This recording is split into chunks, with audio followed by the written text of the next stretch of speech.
Olá a todos e a todas. Na unidade anterior, conhecemos o contexto histórico e político do Brasil entre os anos de 1929 e 1967. Acompanhamos a primeira fase da discussão sobre o desenvolvimento nacional, ilustrada através do debate entre Roberto Simonsen e Eugênio Gundin, e mostramos o ISEB, Instituto Superior de Estudos Brasileiros, cuja tarefa foi a preparação da ideologia do desenvolvimento. Nessa subunidade, apresentaremos os principais pensadores que influenciaram com as suas ideias a discussão acadêmica e política sobre os rumos do desenvolvimento nacional no Brasil. Isso nos anos de 1950 e 1960.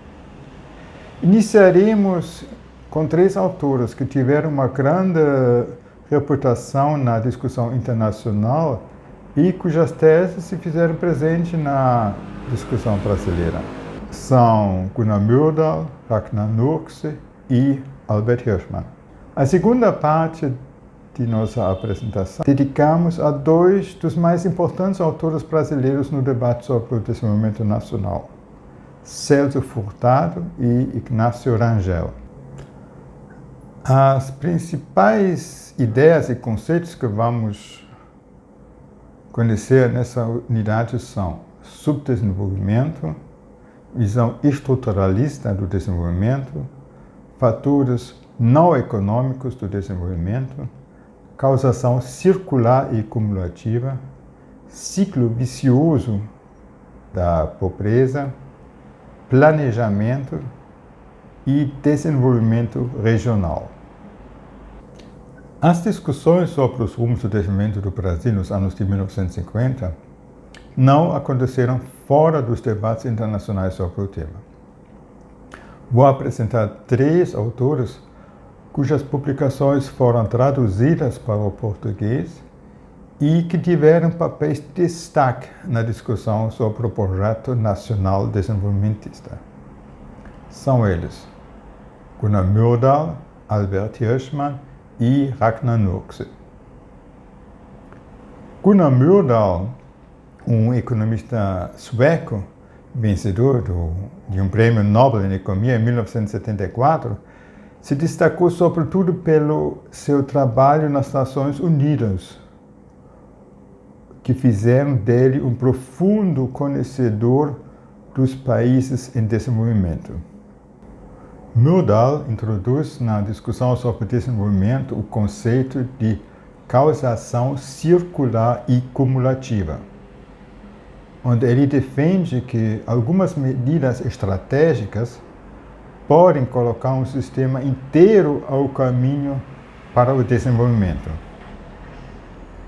Outro ponto, por ele destacado, é o fato que os países desenvolvidos criaram sistemas administrativos que conseguiram conter as desigualdades regionais, sociais e econômicas. Isso é necessário devido ao fato que a atuação do mercado livre resulta em desequilíbrios regionais. Ele chamou a atenção para a importância de fatores não econômicos que não são levados em consideração pelas teorias econômicas. Em todas as nações desenvolvidas, ele identifica políticas públicas para fomentar o desenvolvimento de suas regiões periféricas. Ele constata que há uma relação entre a falta de integração nacional e a falta de desenvolvimento econômico. Ele considera a independência política um passo importante, porém, ela não resolve os problemas herdados do status de colônia. A independência confere somente autonomia para desenvolver uma política de integração nacional com o objetivo de superar as desigualdades internas. Da mesma forma, o nacionalismo em si não resolve problemas econômicos, mas ele pode ajudar na legitimação de uma política contra os interesses dos antigos colonizadores. Myrdal também é favorável a uma cooperação entre os países subdesenvolvidos como estratégia para fortalecer a sua posição em relação aos países desenvolvidos. Planejamento, definido como a decisão quando e onde o capital será investido, é condição fundamental para uma política de desenvolvimento, que precisa também criar um arcabouço institucional de incentivos e controles para dar suporte a essa política. No entanto, Myrdal considera que o aparelho do Estado nos países subdesenvolvidos raramente tem a capacidade de atuar como agente planejador eficiente. Ele precisa de apoio e fortalecimento externo, via cooperação internacional. O plano funciona, no seu entendimento, como um roteiro para um processo econômico cumulativo e circulativo. Ragnar Nurkse foi um economista que nasceu na Estônia e depois de uma passagem pela Liga das Nações em Genebra, ele começou a ensinar na Columbia University em Nova York. Nurkse ficou conhecido no Brasil através de um ciclo de palestras que ele proferiu no Rio de Janeiro em 1951 e pelas suas publicações sobre os problemas de formação de capital em países subdesenvolvidos. Nurkse compartilhou com Myrdal o olhar sistêmico em relação ao funcionamento da economia e a importância atribuída a fatores não econômicos no processo de desenvolvimento. Ele descreve os países em desenvolvimento sob o prisma do círculo vicioso da pobreza, identificando a origem do problema tanto na falta de capital quanto na falta de oportunidades de investimento. Nessa situação, ele reclama a atuação do Estado, que precisa coordenar uma política de investimentos, onde o capital externo possa ajudar na superação da escassez do capital interno. Nurkse propõe como estratégia de investimento uma onda ampla de investimentos, que atinge a maior parte dos setores com o objetivo de desencadear um processo de crescimento equilibrado setorialmente. O objetivo desse esforço tem que ser a criação de um mercado interno e a diversificação da pauta de exportação. Nurkse chama atenção para o fato que em muitos países subdesenvolvidos, as elites tendem a imitar os padrões de consumo dos países desenvolvidos. E com isso, há um desperdício da poupança, que já é pequena, com consumo de luxo. Hirschman nasceu em 1915 em Berlim, em uma família judia. Na sua juventude, ele atuou na juventude socialista. Em 1933, ele abandonou o seu curso de economia, que ele tinha iniciado no ano anterior na Universidade de Berlim, e se refugiou do regime nazista na França. Lá concluiu os seus estudos na Sorbonne. Ele lutou por alguns meses ao lado do Partido Marxista na Guerra Civil Espanhola contra as tropas de Franco e, em 1938, se mudou para a Itália, onde ele recebeu o doutorado na Universidade de Trieste. No entanto, a política antissemita de Mussolini obrigou Hirschman a retornar para a França e, em 1941, ele migrou para os Estados Unidos. Após a guerra, Hirschman trabalhou para o Plano Marshall e, a partir de 1952, passou 4 anos a serviço do Banco Mundial em Bogotá. Depois do seu retorno para os Estados Unidos, ele iniciou sua carreira acadêmica nas universidades de Yale, Columbia e Harvard. Hirschman abordou nos seus trabalhos acadêmicos uma grande variedade de temas. No entanto, o nosso interesse fica nos seus escritos sobre o desenvolvimento.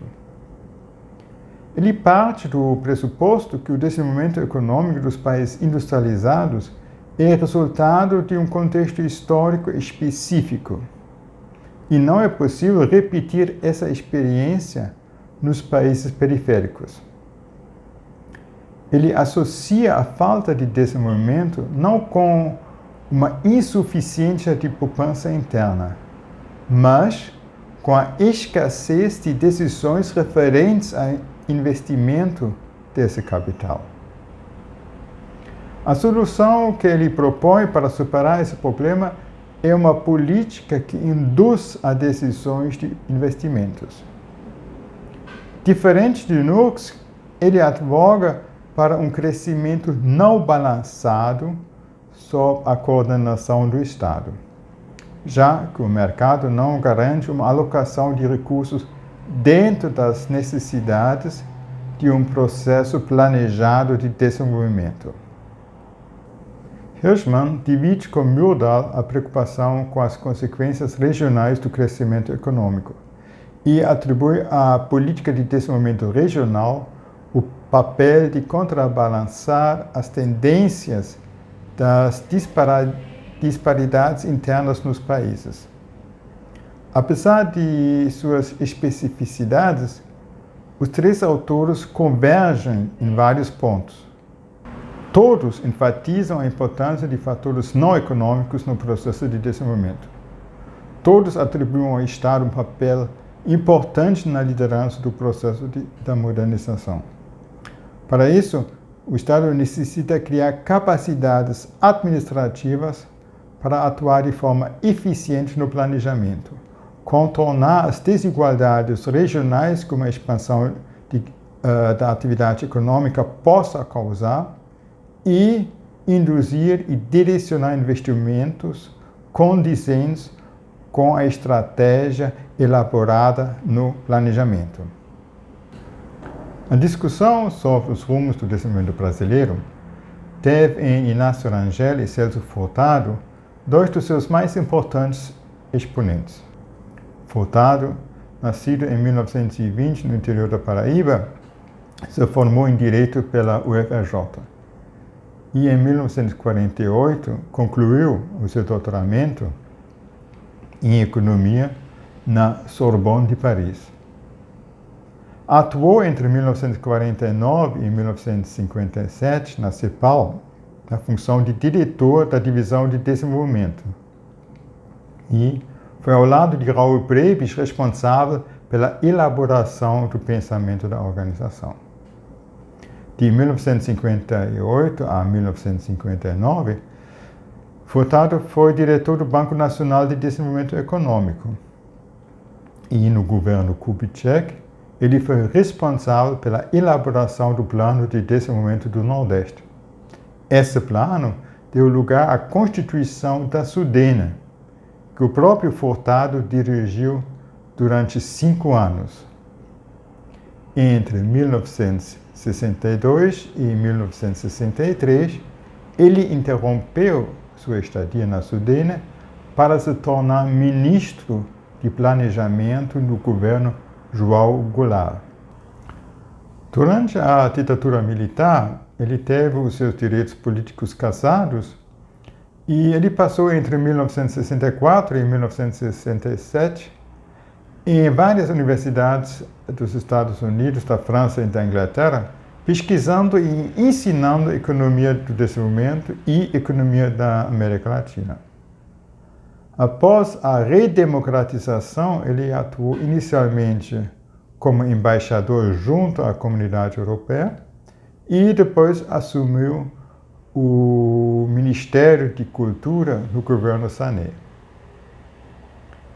Dentro da tradição da CEPAL, Celso Furtado rejeita o argumento que o subdesenvolvimento é uma etapa que antecede a modernidade e por isso seria um estágio temporário. No seu entendimento, o subdesenvolvimento é um processo estrutural específico e não uma fase pela qual os países industrializados tenham passado no seu caminho de desenvolvimento. Celso Furtado tem uma vasta produção bibliográfica que expressa a sua preocupação e o seu interesse no processo da formação econômica do Brasil e dos rumos do desenvolvimento do país. Uma interpretação do conjunto de sua obra evidencia que as ideias e posições de Furtado sofrem mudanças no decorrer de sua vida intelectual, sempre acompanhando e interpretando a história econômica e social contemporânea. Informação Econômica do Brasil, publicada em 1959, Furtado analisa as raízes do atraso do país. A base para o subdesenvolvimento foi formada através da concentração de renda e o vínculo com o exterior que caracterizava os períodos econômicos iniciais do Brasil, que ele definiu como a ocupação territorial, a economia escravista de agricultura tropical e a economia escravista mineira. A falta de circulação monetária, característica de uma economia escravista com alta concentração de renda, impediu a formação pulverizada de poupança para investimentos capazes de estabelecer a ocorrência e formar uma base técnica mais moderna. A transição para o trabalho assalariado, que iniciou no final do século XVIII e na primeira metade do século XIX, não modificou as estruturas que se consolidaram com a economia cafeeira que dominou até 1930. A concentração de renda não permitiu a formação de um mercado interno. Partindo dessa análise, Furtado indica como saída do quadro do subdesenvolvimento a necessidade de uma industrialização encarada como política do Estado e a formação de um mercado interno que integra os mercados regionais. Em Desenvolvimento e Subdesenvolvimento, uma coletânea de artigos publicados na década de 1950, Furtado ainda expressa a sua convicção que o avanço tecnológico seria capaz de superar as estruturas tecnológicas heterogêneas que caracterizam a economia periférica brasileira. O aumento da produtividade de trabalho em função do uso das novas tecnologias ia aumentar a renda dos trabalhadores e modificar a composição da demanda. Além da industrialização, Furtado enfatiza a necessidade de uma reforma agrária para conter o êxodo rural que pressiona os salários urbanos para baixo. Nos seus trabalhos publicados a partir dos anos de 1970, ele direciona o seu olhar cada vez mais para fatores não econômicos do desenvolvimento brasileiro. Ele constata uma modernização da demanda dos padrões de consumo, no entanto, sem modernização da oferta e da estrutura produtiva.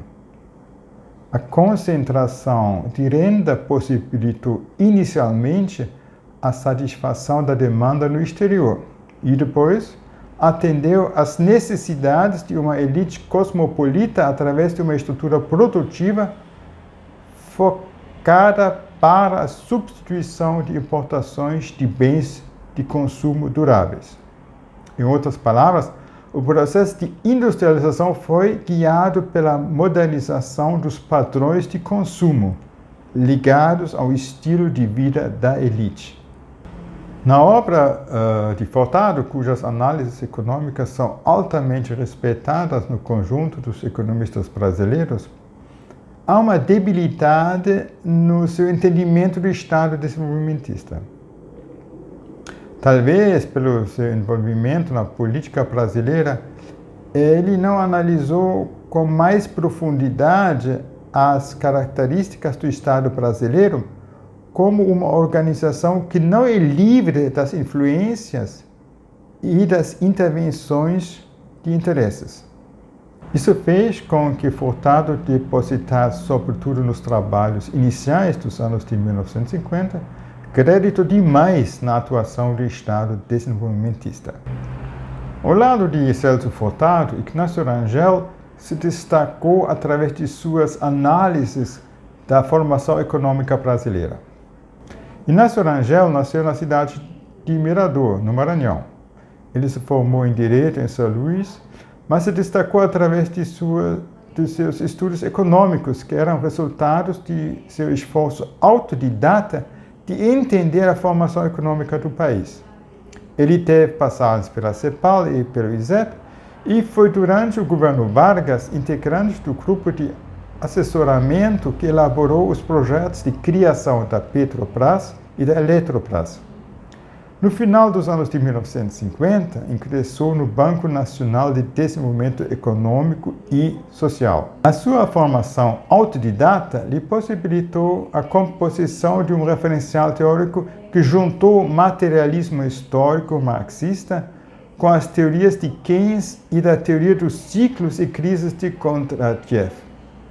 Ele elaborou uma tese de dualidade que, no seu entendimento, é a linha condutora para entender o processo de formação econômica brasileira e os seus problemas. Apresentarei em seguida as principais ideias que Rangel elaborou sobre o papel da inflação no Brasil e onde ele destaca a ligação entre a estrutura agrária e o processo de industrialização. Rangel chama a atenção para o fato que a industrialização se iniciou sem uma prévia modificação da estrutura agrária no país. A continuidade do processo de modernização através do avanço da industrialização é ameaçada pela falta de poder de compra da população brasileira. Rangel liga a falta de poder de compra à estrutura da comercialização dos produtos agrícolas que eleva artificialmente os preços para os consumidores. A estrutura oligopolista do comércio usa o seu poder para pagar aos produtores rurais preços baixos e, ao mesmo tempo, revende as mercadorias aos consumidores urbanos com preços elevados. A consequência disso, para os trabalhadores urbanos, é um peso muito grande dos seus gastos com alimentação. Ao mesmo tempo, criou-se uma estrutura de preços que não incentiva os produtores rurais a aumentar sua produção para atender à demanda crescente devido à urbanização. O resultado disso é uma discrepância entre a capacidade ociosa de produzir e a capacidade de consumir da população. A explicação que Rangel fornece para explicar as taxas de crescimento da economia, apesar da contenção do poder de compra da população urbana, devido aos custos elevados de sua alimentação, nos leva para o fenômeno da inflação. Rangel mostra que as pessoas com renda sobrando possuem uma tendência de comprar mercadorias ou imóveis somente com o intuito de não perder o dinheiro. Esse comportamento é racional do ponto de vista econômico, diante da falta de uma alternativa para preservar o dinheiro da inflação. Rangel conclui que a inflação funciona assim não como entrave para o processo de desenvolvimento, mas como uma garantia das taxas de crescimento. A saída que Rangel vê para viabilizar os próximos passos no desenvolvimento das forças produtivas exige uma modernização do setor financeiro que precisa se tornar capaz de canalizar recursos financeiros para os setores que necessitam investimentos. Ademais, ele propôs uma quebra da estrutura do comércio dos produtos agrícolas, políticas para combater a distribuição desigual de renda e a criação do mercado financeiro para captar o capital excedente. Vamos resumir. A discussão sobre os rumos e as estratégias do desenvolvimento brasileiro foi um debate que contou com um embasamento teórico muito forte. Nele se fizeram presentes os pensadores mais avançados e originais de cunho internacional. Isso elaborou interpretações próprias a partir da análise da formação histórica e econômica do Brasil. Todas essas abordagens convergem na sua interpretação do papel importante do Estado e do planejamento na condução de processos de desenvolvimento. Em todos os pensadores há uma preocupação que ultrapassa o olhar econômico. Eles consideram também os fatores não econômicos de alta relevância para o sucesso do desenvolvimento. Apesar de sua ênfase no papel do Estado, os autores mostram pouca preocupação com análises que buscam aprofundar o conhecimento sobre o funcionamento da organização do Estado, seja do ponto de vista de sua capacidade administrativa e gerencial, seja do ponto de vista das contradições sociais que nele se fazem presente.